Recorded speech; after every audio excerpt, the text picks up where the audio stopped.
Hello friends, मैं हूं rally Savaliya और आप देख रहे हैं मेरे यूट्यूब चैनल आरएस ऑटोमोटिव। तो आज की वीडियो में हम जानने वाला है कि आप अगर एक सेकंड हैंड कार परचेस करने की सोच रहे हैं तो आपको किस बात का ध्यान रखना है जिसकी वजह से डीलर या तो कोई कार ओनर आपको बेवकूफ बनाकर आपसे ज्यादा पैसा ना ले ले। तो इस वीडियो को पूरा देखें और ऐसा ही अमेजिंग ऑटोमोबाइल कंटेंट देखने के लिए हमारे चैनल को सब्सक्राइब करें। तो चलिए चलते हैं वीडियो की तरफ।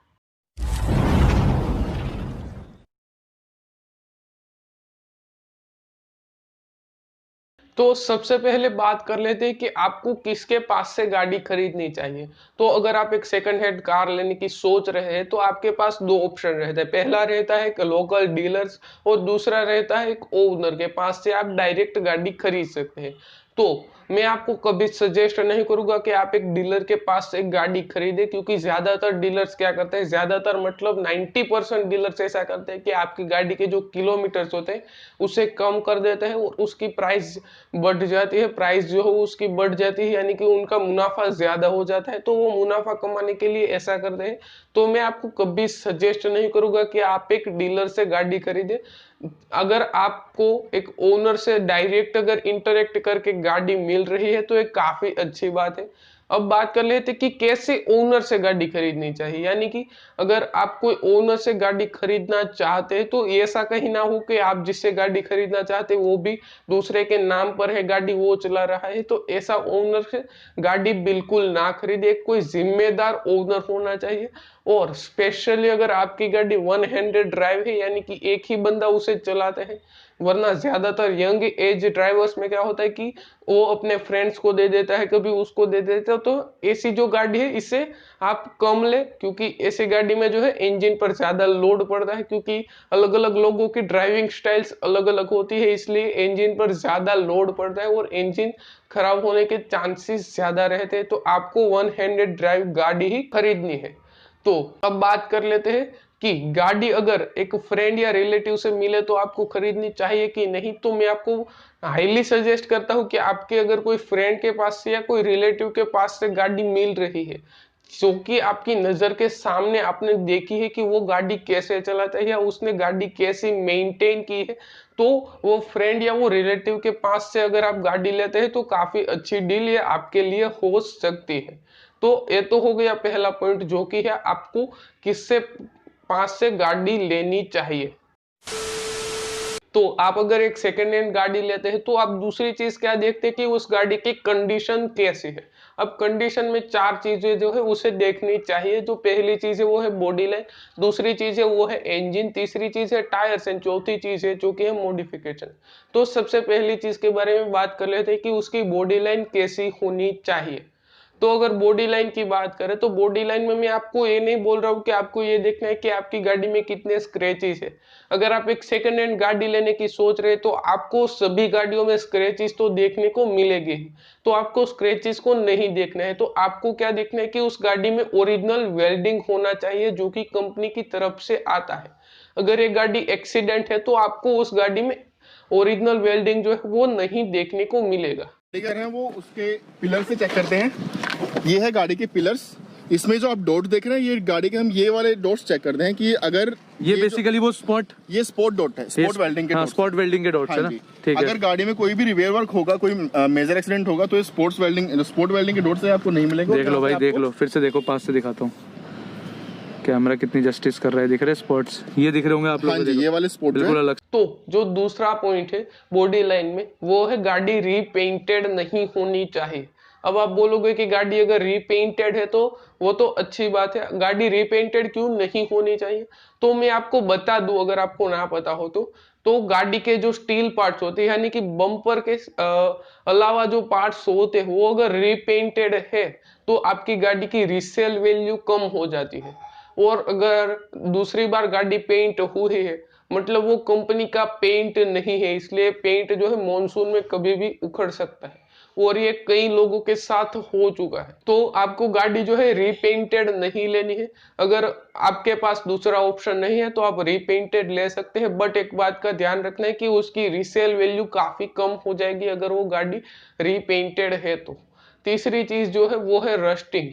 रस्टिंग यानी कि आपकी गाड़ी कहीं से भी आपको चारों तरफ से जहां भी आप देख सके वहां से देख लेना है। अगर गाड़ी इतना सा भी रस्टिंग खा गई है मतलब आपकी गाड़ी जो है खत्म हो जाने वाली है, क्योंकि आपको पहले लगेगा कि इतना ही रस्टिंग खा चुकी है गाड़ी, बट ये इतना रस्टिंग जो है उधर पानी लगता है तो वो रस्टिंग बढ़ते बढ़ते आपकी गाड़ी पूरी जो है वो रस्टिंग खाने लगती है।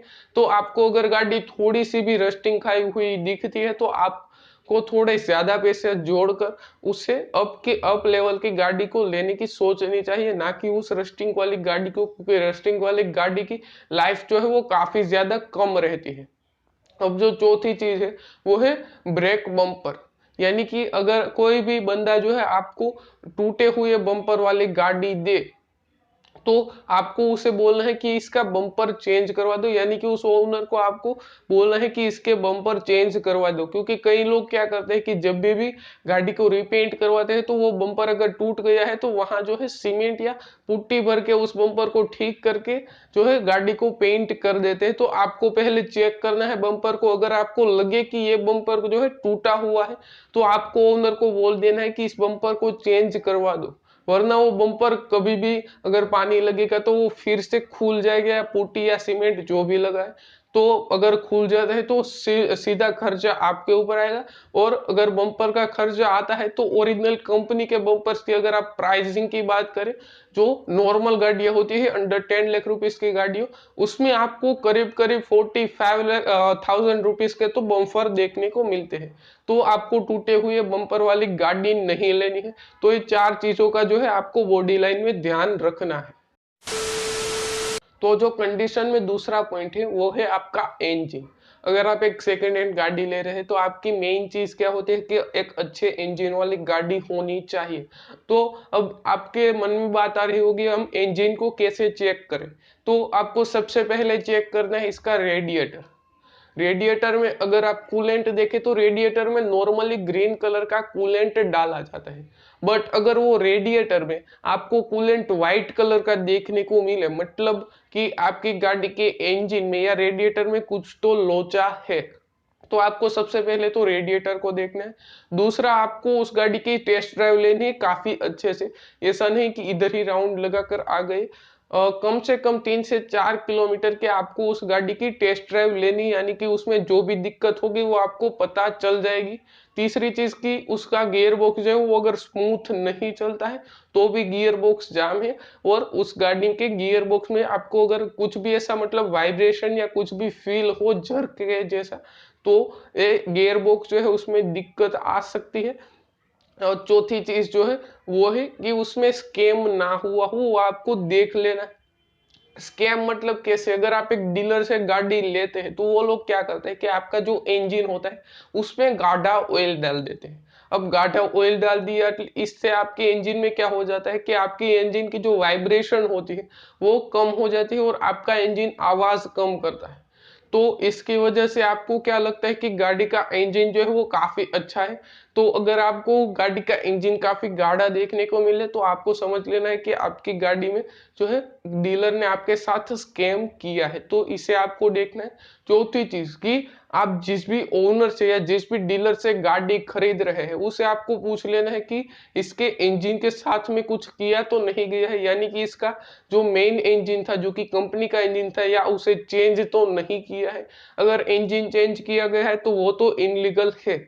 बट अगर आप बात करें हेड चेंज की, यानी कि अगर इंजन का हेड चेंज किया गया है तो वो थोड़े समय तक तो आपको कोई दिक्कत नहीं देगा। बट अगर आप एक लंबे टाइम में देखें तो जो चेंज हेड होता है वो आपको काफी दिक्कत देता है स्ट्रोक इंजन के साथ। तो आपको जो है ये भी देख लेना है कि इंजन के साथ कोई छेड़खानी तो नहीं हुई। साथ में आपको सीएनजी फिटेड गाड़ियों में ध्यान रखना है कि आपका बजट अगर अच्छा है तो आपको क्या प्रेफर करना है कि आप एक पेट्रोल गाड़ी खरीद कर उसमें सीएनजी लगवाए, क्योंकि ये काफी अच्छा रहता है आपके लिए और गाड़ी के इंजन के लिए। बट अगर कोई बंदा आपको सीएनजी फिटेड गाड़ी बेचता है तो आपको क्या ध्यान रखना है कि उसमें जो है लीगल ऑथोराइज्ड ब्रांड का जो है सीएनजी किट लगा होना चाहिए, जो कि कहीं से भी लीक ना हो, ये आपको मेन चीज देख लेना है। और उसके साथ जो ऑथोराइज जो सीएनजी होते हैं वो काफी अच्छे रहते हैं सेफ्टी प्रेफरेंसेस से। तो आपको इंजन में ये सब चीजों का जो है ध्यान रखना चाहिए। तो अब बात कर लेते हैं टायर्स के बारे में। तो टायर्स आप जब भी अगर गाड़ी ले तो आपको प्रेफर करना है कि उस गाड़ी के जो टायर्स है वो थोड़े समय पहले चेंज हुए हुए हो। और अगर टायर्स चेंज नहीं हुए तो आपको जो है गाड़ी की प्राइसिंग थोड़ी कम करवानी है, क्योंकि आप अगर गाड़ी नई लेकर उसमें टायर चेंज करवाने की जरूरत पड़ती है तो आपके 10 से 12 हजार रुपये तो चले जाने वाले हैं, ये बात पक्की है। तो आपको जो है ओनर को पूछ लेना है कि पिछली बार इसके टायर्स कब चेंज हुए थे। अगर टायर्स के लाइफ की बात करें तो टायर्स की लाइफ मिनिमम 40,000 से लेकर 45,000 तक जो है रहती है। इसलिए अगर कोई बंदा ये ऐसा बोलता है कि इसके टायर्स जो है 10,000 से 20,000 किलोमीटर पहले चेंज हुए हैं तो ये अच्छी डील रह सकती है। तो जो कंडीशन है उसमें फोर्थ पॉइंट है वो है मॉडिफिकेशन। अब आप सोचोगे कि आपको एक मॉडिफाइड गाड़ी मिलती है तो ये काफी अच्छा रहेगा आपके लिए, बट मैं आपको बोलूंगा कि आपको जो है जितना हो सके उतना एक स्टॉक गाड़ी लेने की ट्राई करनी है। तो अब बात कर लेते हैं कि मॉडिफाइड गाड़ी क्यों नहीं लेनी है। क्योंकि मॉडिफाइड गाड़ी होती है उसका मेंटेनेंस जो है काफी ज्यादा रहता है और उसमें कुछ भी चीज खराब होने का काफी डर बना रहता है और उसमें बैटरी भी जल्दी ड्रेन हो जाती है एक मॉडिफाइड गाड़ी में। तो मैं आपको कभी भी प्रिफर नहीं करूंगा कि आप एक मॉडिफाइड गाड़ी ले। तो अब बात कर लेते हैं अगर वो बंदा आपको मॉडिफाइड गाड़ी दे रहा है तो क्या करे। तो वो बंदा अगर आप जिस ओनर से गाड़ी खरीद रहे हैं या जिस डीलर से गाड़ी खरीद रहे हैं वो आपको मॉडिफिकेशन के लिए आपसे ज्यादा पैसा ले रहा है एक स्टॉक गाड़ी के मुकाबले, तो आपको मॉडिफिकेशन के लिए जो है उसे एक्स्ट्रा पे नहीं करना है, ऐसा मैं आपको बोलूंगा। क्योंकि जो general second hand car market रहता है उसमें सभी लोग यही बोलते हैं कि जो मॉडिफिकेशंस की वैल्यू है वो 10% ही आपको रिसेल में देखने को मिलती है। क्योंकि मॉडिफिकेशन एक शौक की चीज है। वो जो बंदा है जो कि ओनर है उसने मॉडिफिकेशन ऐसा सोचकर नहीं करवाया होगा कि मैं जब इसे रिसेल करूंगा तो इसकी वैल्यू बढ़ जाएगी। तो आपको कभी भी मॉडिफिकेशन के लिए पे नहीं करना है। अगर आप मान लीजिए कि उस गाड़ी में 2.5 लाख का सिस्टम लगा हुआ है तो आपको उसे 20 से 25 हजार रुपए ज्यादा में अगर आपको वही सिस्टम मिल रहा है तो आपको देना है। ऐसा नहीं कि वो सिस्टम के लिए गाड़ी की रीसेल वैल्यू 1 लाख रुपए बढ़ा रहा है, तो ऐसा आपको कभी नहीं करना है। क्योंकि मॉडिफिकेशन की रीसेल वैल्यू 10% या उससे भी कम होती है। तो ये तो हो गया मॉडिफिकेशन में पहली चीज। अब आपको देखना है म्यूजिक मॉडिफिकेशन, यानी कि म्यूजिक मॉडिफिकेशन मतलब क्या है कि सिस्टम में अगर एम्प्स लगे हुए हैं तो एम्प्स को आपको देखना है कि ये कोई चाइनीज क्वालिटी के एम्प्स तो नहीं है ना। ये तो आप देख लेंगे कि ये एम्प चाइनीज क्वालिटी के नहीं है। बट आपको एक बात का ध्यान रखना है कि अगर आप एक कार या 4 के या 5 बंदे के लिए अगर एक गाड़ी खरीद रहे हैं तो आपको बिना एम्पलीफायर वाली गाड़ी खरीदनी चाहिए। क्योंकि जो एम्पलीफायर्स होते हैं साउंड एम्पलीफायर वो सीट के नीचे रखे जाते हैं और अगर पीछे की सीट में कोई बंदा बैठा है और उसका पैर अगर गलती से भी लग जाता है तो वायर जो है वो क्रैक हो जाती है और वायर अगर क्रैक होगी मतलब आपकी बैटरी ड्रेन हो गई। तो ये थोड़ी दिक्कत रहती है मॉडिफिकेशंस के साथ। तो अब आप देखेंगे कि वो कई गाड़ियों में जो है एलॉय मॉडिफिकेशन हुआ होता है या टायर मॉडिफिकेशन आप इसे बोल सकते हो। कई लोग क्या करते हैं कि गाड़ी में जो है चाइनीज टायर्स लगाते हैं या कोई एक चाइनीज ब्रांड के एलॉयस लगवाते हैं। तो आप अगर जब भी गाड़ी ले रहे हैं तो आपको प्रेफर करना है कि आप एक बिना एलॉय वाली गाड़ी खरीदे या जो स्टॉक टायर साइज आता है उसी के साथ में गाड़ी खरीदने की ट्राई करें।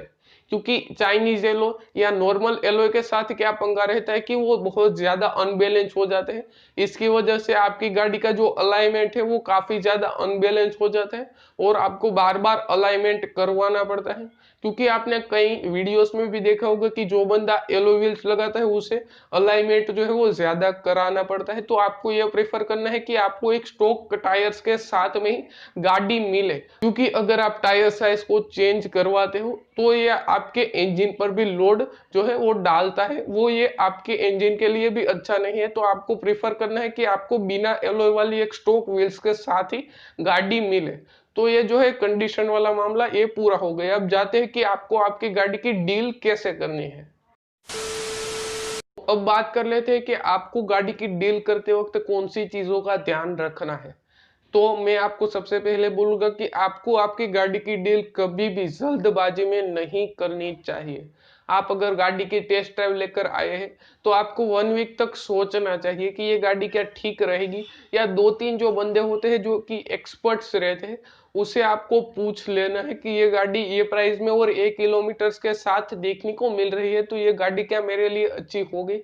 तो आपको ऐसे 2-3 बंदों को पूछ लेना है और बाद में ही गाड़ी को खरीदना है। और आप जो ओनर के पास से ले रहे हैं या जो डीलर के पास से ले रहे हैं, वो अगर आपको फोर्स करता है, यानी कि आपको बोलता है कि आप पैसे बाद में दे देना, पहले गाड़ी ले जाइए, आप चलाइए, ये गाड़ी आपकी ही है, तो आपको ऐसा नहीं करना है। क्योंकि आपको वो फोर्स कभी करता है कि जब भी गाड़ी में कोई जो है दिक्कत हो तभी आपको वो ओनर या डीलर जो है वो फोर्स करता है। तो अगर आपको कोई भी फोर्स करे तो आपको जो है ऐसी गाड़ी जो है नहीं लेनी चाहिए, वो या उसे अवॉइड करना चाहिए, क्योंकि शायद वो गाड़ी में दिक्कत हो।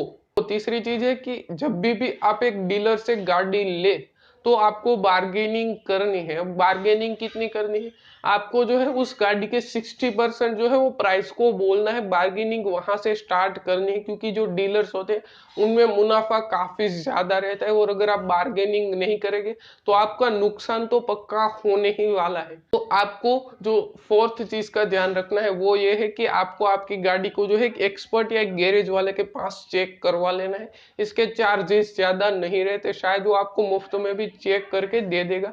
तो आपको जो है गैरेज वाले के पास जाकर उसे चेक करवाना है, जो कि आप जो जनरली गैरेज के पास जाते हैं उसके पास अगर आप लेकर जाएंगे तो भी वो आपको गाड़ी पूरी चेक करके देगा। और आप उसे पूछ भी सकते हैं कि ये गाड़ी का ये प्राइस बोल रहा है तो क्या वो सही प्राइस है, क्योंकि उसे नॉलेज होती है कि कौन सी गाड़ी कौन सी प्राइस में अच्छी रहेगी। तो आपको ये भी कर लेना है। तो ये कुछ बातें हैं जिसका आपको एक सेकंड हैंड गाड़ी खरीदते वक्त ध्यान रखना है। तो ऐसा ही अमेजिंग ऑटोमोबाइल कंटेंट देखने के लिए हमारे चैनल को सब्सक्राइब करें। अगर आपको और भी कोई डिफिकल्टी है, आप कोई भी गाड़ी लेने की सोच रहे हैं या आपने डील कर दी है, तो आप नीचे कमेंट में पूछ सकते हैं कि क्या ये डील सही रहेगी। तो मिलते हैं आपको इसकी नेक्स्ट वीडियो में, तब तक के लिए बाय बाय।